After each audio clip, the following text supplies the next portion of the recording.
మనము పాలు పంపులు మనము తీసుకోకపోవడము దేవుని యొక్క పరిశుద్ధ గ్రంథంలో నుండి కొరింథీ పత్రిక మొదటి కొరింథీ 11వ అధ్యాయము 28వ వచనం మనమంతా కూడా కలిసి చదువుకుంటాము. కాబట్టి ప్రతి మనుషుడు తన్ను తాను పరీక్షించుకునవలెను, అలాగు చేసి ఆ రొట్టెని తిని ఆ పాత్రలోనిది త్రాగవలెను. ప్రార్థన. మా వృత్తిగా ప్రేమించినటువంటి మా ప్రియ పరలోక తండ్రి, మీ ఘనమైన పరిశుద్ధమైన నామమును బట్టి మీ వందనములు. తిరిగి మొదటి వర్తమానంలో నా గమనానికి తీసుకుని వచ్చినటువంటి లేఖనాలను బట్టి మిమ్మల్ని స్తుతిస్తూ ఉంటున్నాం, గణపరుస్తూ ఉంటున్నాను తండ్రి. నీ నామంలో ఏ రీతిగా నన్ను నీవు ధన్యం చేస్తూ వచ్చావో, రక్షిస్తూ వచ్చావో నీవు నా గమనాన్ని తీసుకుని వచ్చినావు. నిజమే నాయన తండ్రి, నా యొక్క పదనాల్ని నాయన జీవితాన్ని పరిశీలన చేసుకుని క్షమాపణ కోరుకున్నప్పుడు నాయన తండ్రి నన్ను మీరు క్షమించి నాయన మరి నీ రక్షణతో నన్ను మీరు అలంకరింప చేస్తూ వచ్చి అందును బట్టి నాయన తండ్రి నీ బిడ్డలతో కూడా నన్ను కూడా నేను కూడా చేరి నిన్ను ఆరాధించడానికి ఇచ్చిన అవకాశాన్ని బట్టి వందనాలు. తిరిగి రెండవ వర్తమానం కొరకే చదవబడినటువంటి వాక్య భాగం ద్వారా మీరు మాతో మాట్లాడండి. మీ పరిశుద్ధమైనటువంటి బలయతో మేము వస్తూ ఉన్నాం. మీ వాక్యం ద్వారా మీరు మాతో మాట్లాడి ఆయన మరి మమ్మల్ని మేము పరిశీలన చేసుకుని చక్కపరుచుకుని మీ యొక్క బలలో యోగ్యమైనటువంటి పాలు పంపులు మీరు మాకు అనుగ్రహించవలసిందిగా ప్రార్థన చేసుకుంటూ మీ వాక్యం ద్వారా మీరు మాతో మాట్లాడి సరిచేసి చక్కపరచవలసిందిగా ప్రార్థన చేసుకుంటూ యేసు ప్రభు ఘనమైనటువంటి నామంలోనే స్తుతించి ప్రార్థించి బ్రతిమాలు వేడుకుంటూ మాతో ఆమేన్. దేవుని యొక్క వాక్యంలో నుండి మరి కీర్తనలు 139వ కీర్తన. ఇక్కడ రాజైనటువంటి దావీదు రచించినటువంటి కీర్తనలో తన యొక్క జీవితాన్ని ఏ రీతిగా పరిశీలన చేసుకుంటూ వచ్చినాడో మనం చూడవచ్చు. కీర్తన గ్రంథము 139 మొదటి వచనము, 2వ వచనము, 3వ వచనము, 4వ వచనం. యెహోవా నీవు నన్ను పరిశోధించి తెలుసుకుని ఉన్నావు. అంటే ఇక్కడ ఏమంటామన్నాడు ఈయన?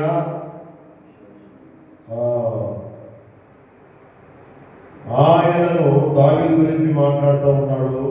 యెహోవా నీవు నన్ను పరిశోధించి తెలుసుకుని ఉన్నావు అంటే గ్రహించినాడు దావీదు తన యొక్క జీవితంలో, తన యొక్క వ్యక్తిగతమైనటువంటి జీవితంలో తాను ఏ రీతిగా మరి తాను బ్రతుకుతూ ఉంటూ ఉన్నాడో, జీవిస్తూ ఉన్నాడో అన్నీ కూడా ప్రభు ఎరిగినటువంటి వాడుగా ఇక్కడ కనపడతా ఉన్నాడు. 2వ వచనంలో మనం గమనించినప్పుడు నేను కూర్చుంటుట, నేను లేచుట నీకు తెలియను. నిజానండి. అంటే తన చర్య అంతట్లో కూడా ఏమి గమనించినాడు అది మనకు కావాలి. తాను ఎక్కడ కూర్చుంటూ ఉన్నాడో, ఏ రీతిగా నిలబడుతూ ఉన్నాడో, ఏ రీతిగా నడుస్తూ ఉన్నాడో అన్నీ కూడా దేవుడు నన్ను గమనిస్తూ ఉన్నాడు అని ఎరిగినాడు. ప్రభు యొక్క బలయంతో సిద్ధపడుతున్నటువంటి నేను కానీ మీరు కానీ అదే గ్రహింపుతో మనం ఉండాలి. ఆ గ్రహింపులోనికి మనం రావాలి. మనం ఏం మాట్లాడినా ప్రభు వింటూ ఉన్నాడు ఆ గ్రహింపులోకి రావాలి. అది దేవునికి అంగీకారం కానటువంటి సంగతి ఏదైనా ఉంటే దేవుడు మెచ్చుకోవడం, నష్టాన్ని తీసుకుని వస్తాడు. దేవునికి అంగీకారం కానటువంటి సంభాషణ కానీ, మాట కానీ, బ్రతుకు కానీ, నడక కానీ మరి ఏంటంటే ప్రభువు చూస్తూ ఉన్నాడు అనేటువంటి గ్రహింపులోనికి దావీదు వచ్చినాడు. ఎంత మంచి గ్రహింపు ఆలోచించండి. ఆయన ఏ రీతిగా కూర్చుంటూ ఉన్నాడో, ఎక్కడ కూర్చుంటూ ఉన్నాడో ప్రభు చూస్తూ ఉన్నాడు. నేను లేచుగా ఆయనకి తెలుస్తూ ఉంది. తర్వాత మాట, నాకు తలంపు పుట్టక మునిపే నీవు నా మనసు గ్రహించుచున్నావు అంటాడు. చూసారంటే తన యొక్క హృదయంలో తలంపు పుట్టక మునిపే నీవు నా మనసు గ్రహించుచున్నా. ఎంత లోతైనటువంటి అనుభవంలో వచ్చినాడో గమనించండి. ఎంత లోతైనటువంటి అనుభవంలోనికి తాను వచ్చినాడో గమనించండి. తర్వాత మాట, నా నడకను నా పడకను నీవు పరిశీలన చేసి ఉన్నావు. చూడండి, తన యొక్క నడక ఏ రీతిగా అంటే తన యొక్క నడక వాక్యానుసారంగా ఉందా, వాక్యానికి వ్యతిరేకంగా ఉంటా ఉందా, అది కూడా ప్రభు గమనిస్తూ ఉన్నాడు అని ఎరిగినాడు. తర్వాత మాట, నా పడక తాను ఎక్కడైతే పడుకుంటూ ఉన్నాడో, విశ్రాంతి తీసుకుంటూ ఉన్నాడో, ఏమండి ఒక ఆయన పరిశీలన చేస్తామన్నాడు. ఎవరు ఆయన? యేసుక్రీస్తు ప్రభు, లేక తండ్రి అయినటువంటి యెహోవా దేవుడు. అంటే దేవుడు నన్ను చూస్తూ ఉన్నాడు అని ఆ గ్రహింపు మనకి ఉన్నప్పుడు పొరపాటు మనము చేయలేము. అట్లా కాకుండా ప్రభు చూడటం లేదులే అనుకుంటే పొరపాటు చేసేవారుగా మనము ఉంటాం. దావీదు జీవితంలో తాను నేర్చుకున్నటువంటి సంగతి ఏంటంటే, తాను ఏ రీతిగా నడుస్తూ ఉన్నాడో అదంతా కూడా దేవునికి కనపడతా ఉంది. కాబట్టి ఏం చేసుకుంటూ వచ్చినాడు? దేవునికి నమ్మకమైనటువంటి లేక దేవుని యొక్క మార్గంలో నడవడానికి ఆయన ప్రయత్నం చేస్తూ వచ్చినాడు. అలాగే నేను తర్వాత మాట మనం గమనించినప్పుడు, నా చర్యలన్నిటినీ నీవు బాగుగా తెలుసుకుని ఉన్నావు. అర్థమైందండి? ఒకవేళ నన్ను కానీ మిమ్మల్ని కానీ మన తోటి వారు, తోటి విశ్వాసులు, తోటి సేవకులు ఏమండి గ్రహించవలసినటువంటిదిగా గ్రహించలేరు. అంటే పొరపాటుగా అర్థం చేసుకుంటారన్నమాట. మనం మాట్లాడేటువంటి మాటల్లో కానీ, మనము చేసే పనులు, ఆ పనుల్లో కానీ ఏంటంటే పొరపాటుగా భావిస్తారు, పొరపాటుగా మాట్లాడతారు. చూసారండి? అదేంటంటే మనుషుని యొక్క లక్షణం. దేవుని యొక్క లక్షణం ఏంటి? ఉన్నది ఉన్నట్లుగా దేవుని యొక్క వాక్యం చెప్తా ఉంది. యోహాను సువార్త 2వ అధ్యాయం యోహాను సువార్త 2వ అధ్యాయము చక్కటి మాట యేసు ప్రభు వారు బయలుపరిచినాడు.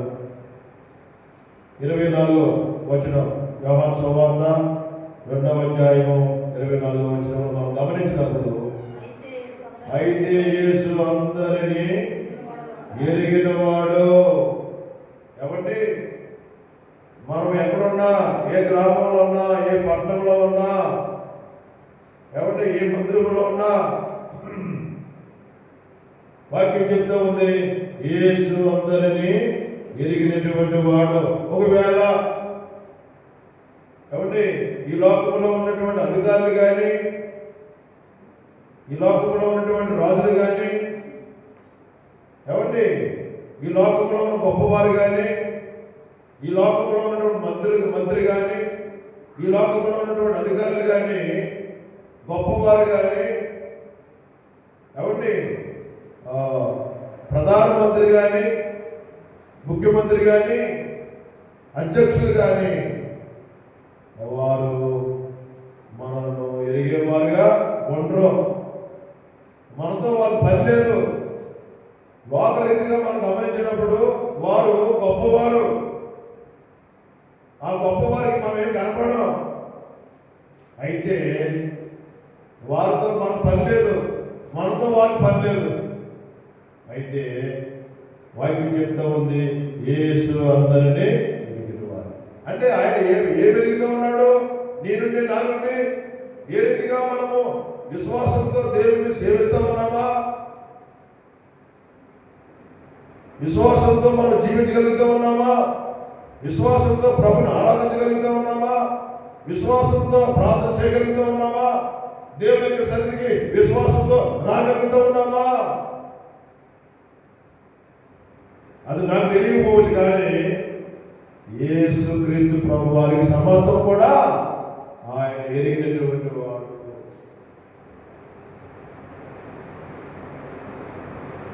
కాబట్టి ఈ లోకంలో, ఈ సొసైటీలో ఉన్నటువంటి మన విషయము మనుషులకి తెలియకపోవడం పర్వాలేదు. అయితే నీ గురించి, నా గురించి ఒక ఆయనకి తెలుస్తూ ఉంది. ఆయన ఎవరు? యేసు క్రీస్తు ప్రభువు. కాబట్టి ఆయనకి మనము తగిన రీతిగా నడుచుకోవాలి. అది వాక్యం చెప్పే సంగతి. ఆయనకి తగిన రీతిగా నడుచుకోవాలి. ఆయనకి తగిన రీతిగా మనం మాట్లాడాలి. వాక్యం చెప్తూ ఉంది, యేసు క్రీస్తు ప్రభు వారు ఆయన మాట్లాడినటువంటి మాటలో ఏ దోషమో లేదు, ఏ కపటమో లేదు. అన్యాయంగా యేసు క్రీస్తు ప్రభు వారిని సిలువేశారు. అయినా కూడా ప్రభు ఏం చేసినాడు? తండ్రి, వీరేమి చేస్తున్నారు? వీరు ఎరగరు కనుక వీరిని క్షమించము. యేసు ప్రభువు ఆయన క్షమించగలిగేటువంటి దేవుడు, క్షమాగుణము కలిగినటువంటి ఆ ప్రభు ఆయన మనకున్నాడు. ఈ లోకములో మనుషులు మనలను గుర్తించుకుపోవచ్చు, పర్వాలేదు. అయితే వాక్యం చెప్తూ ఉంది, యేసు అందరినీ ఎరిగినటువంటి వాడు. ఎంత అద్భుతమైనటువంటి మాట. తర్వాత మాట రాయబడింది, కనుక ఆయన తన్ను వారి వశము చేసుకొనలేదు.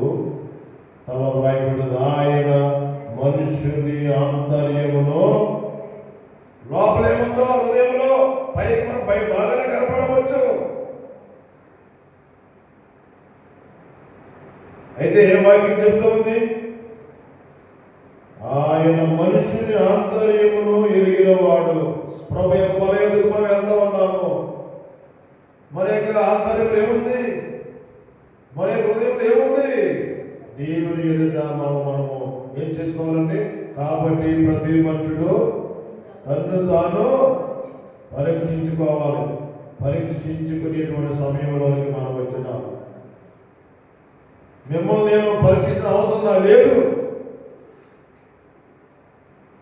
ఏమండి, వచ్చేసి కొరింథీ పత్రిక పౌలు గారు రాస్తాడు.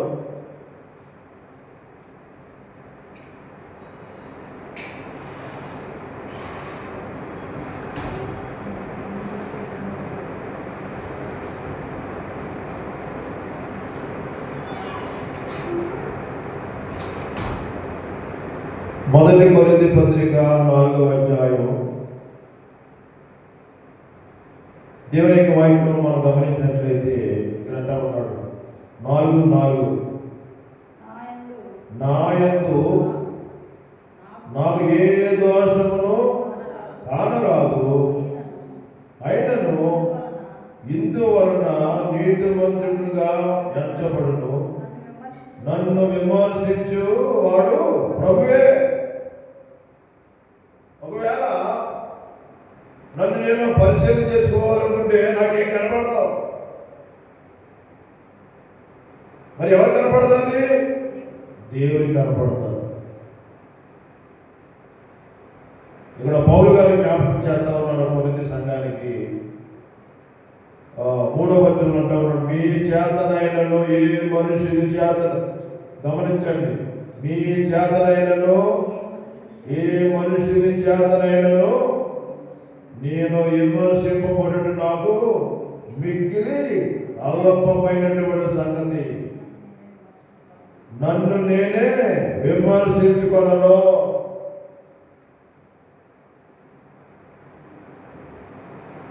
మరి ఎవరి ద్వారా విమర్శించబడాలని ఆశిస్తా ఉన్నాడంటే ప్రభువు ద్వారా.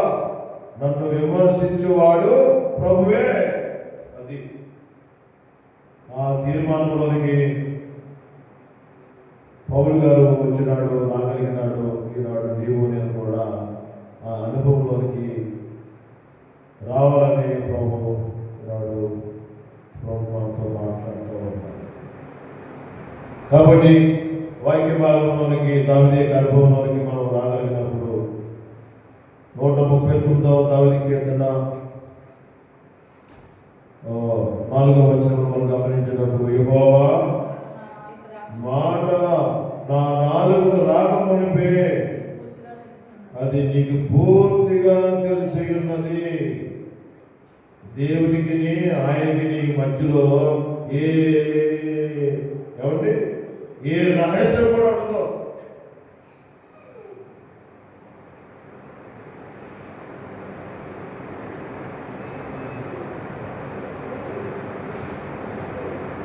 తర్వాత మనం గమనించినప్పుడు 5వ వచనంలో, వెనుకను ముందును నీవు నన్ను అంటే గమనించాను.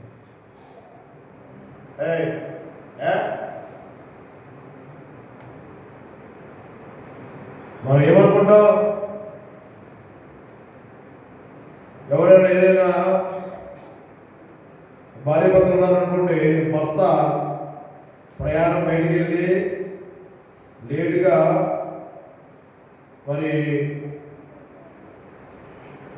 లేట్ అయిందనుకోండి, భార్య ఏమనుకుంటుంది? అయ్యో నా భర్తకి బయటికి వెళ్ళాడు, నేను ఎట్లాగా నిద్రపోవాలి అని ఏం చేస్తారంటే భయపడతారు సహోదరులు. అయితే ఇక్కడ దావీదు అనుభవంలో నుండి మనం గమనించినప్పుడు ఎంత ఉన్నాడు, వెనుకను ముందును నీవు నన్ను ఆవరించి, అంటే గ్రహింపు. ఇలాంటి గ్రహింపులోకి రావాలి. దావీదు వచ్చినాడు, నీవు నన్ను ఆవరించి ఉన్నావు.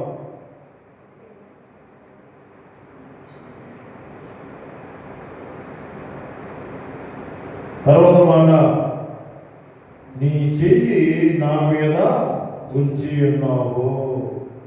ఎవరు చెయ్య? నీ చెయ్యి నా మీద. అంత అంటే ఎంత ఆత్మీయమైనటువంటి లోతులో నుండి మాట్లాడుతూ ఉన్నాడంటే ఎంత లోతైనటువంటి అనుభవం గుండా దావీదు నడిపించబడతా ఉన్నాడో గమనించండి. నీ చెయ్యి నా మీద ఉంచి ఉన్నా. ఎట్లా అర్థమైంది దీనికి?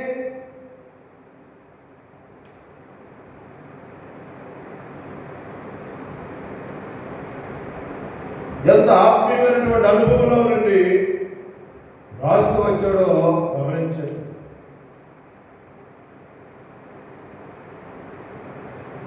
అంటే దేవునికి దగ్గరగా, అందు గురించి రాయబడింది, దావీదు గురించి రాయబడింది ఏంటన్నమాట చెప్పండి. అపోస్తల కార్యములు 13వ అధ్యాయం మనం గమనించినట్లయితే ఎంత దగ్గరగా దావీదు జీవిస్తూ వచ్చాడు గమనించండి. 13వ అధ్యాయం అపోస్తల కార్యములో 13వ అధ్యాయంలో మనం గమనించినప్పుడు 22వ వచనంలో చివరిలో అతడు నా ఇష్టానుసారుడైన మరి ఎంత వండర్ఫుల్ వరుడు, అతడు నా ఇష్టానుసారుడైన మనిషి. ఎంత అద్భుతమైన సాక్ష్యం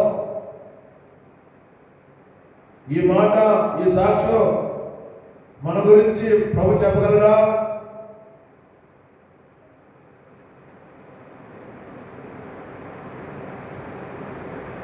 చెప్పగలిగినట్లయితే ధన్యులు.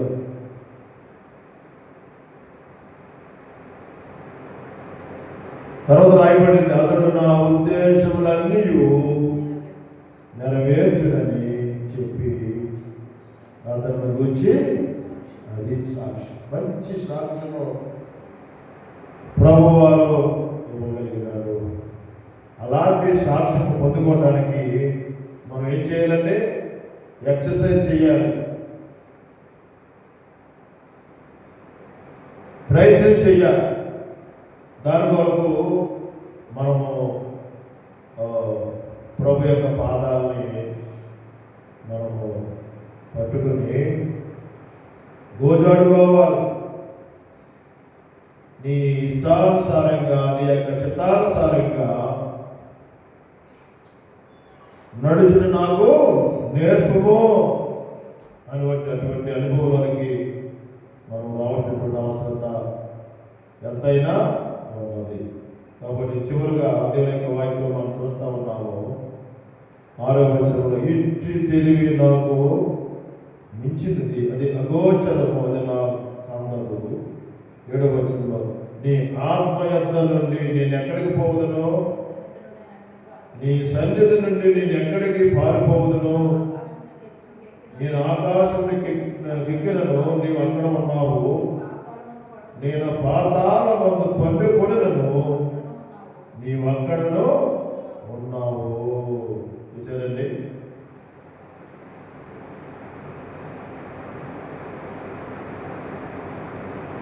నేను ఆకాశం ఎక్కిన, నీవు అక్కడ ఉన్నావు, నేను పాతాళ మందు పండుకొనను, నీవు అక్కడను. అంటే శ్రమలు గురించి మాట్లాడుతూ ఉంది. ప్రతి చోట నీవు ఉన్నావు ప్రభువా అని దావీదు గ్రహింపులోనికి రాగలిగినాడు. ఈనాడు మనము కూడా, నేను కానీ మీరు కానీ అటువంటి గ్రహింపులోకి రాగలిగినట్లయితే ఎంత ధన్యుడు. కాబట్టి ఇక్కడ 9వ వచనం, నేను వేగున ఏగువ రెక్కలు కట్టుకుని సముద్ర దిగంతములలో నివసించినను, అక్కడను నీ చెయ్యి నన్ను నడిపిస్తూ ఉన్నటువంటి హస్తం. ప్రభు మనల్ని నడిపించేవాడుగా ఉంటూ ఉన్నాడు, ప్రభు మనల్ని పోషించేటువంటి వాడుగా ఉంటూ ఉన్నాడు. ఎంత గొప్ప ధన్యత! ఇలాంటి ధన్యత దేవునిని ఎరగినటువంటి వారికి ఉంటుందంటే దయచేసి గమనించండి. దావీదు నడిపించినటువంటి ఆ ప్రభువు ఈనాడు నిన్ను నన్ను కూడా నడిపించడానికి సమర్థుడు. ఆయన నమ్మదగినటువంటి దేవుడు. మనుషులైతే నమ్మదగినటువంటి వారు. ప్రభు గురించి రాయబడింది ఆయన నమ్మదగినటువంటి దేవుడు. ఆయన మీద మనం ఆధారపడతా ఉన్నామా?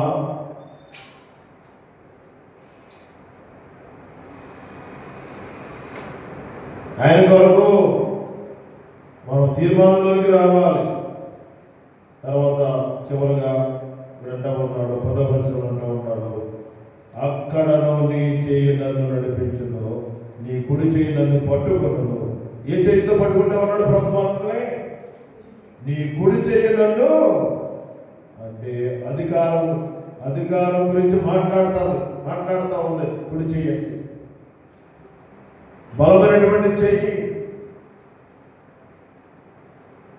ప్రభువు గురించి తను రాస్తూ వచ్చాడు, నీ కుడి చెయ్యి నన్ను పట్టుకొను.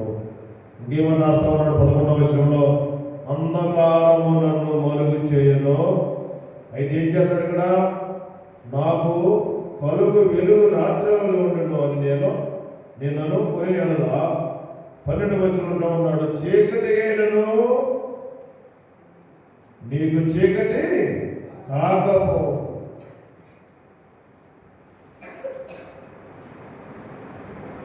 చీకటైన నీకు చీకటి కాకపోవను.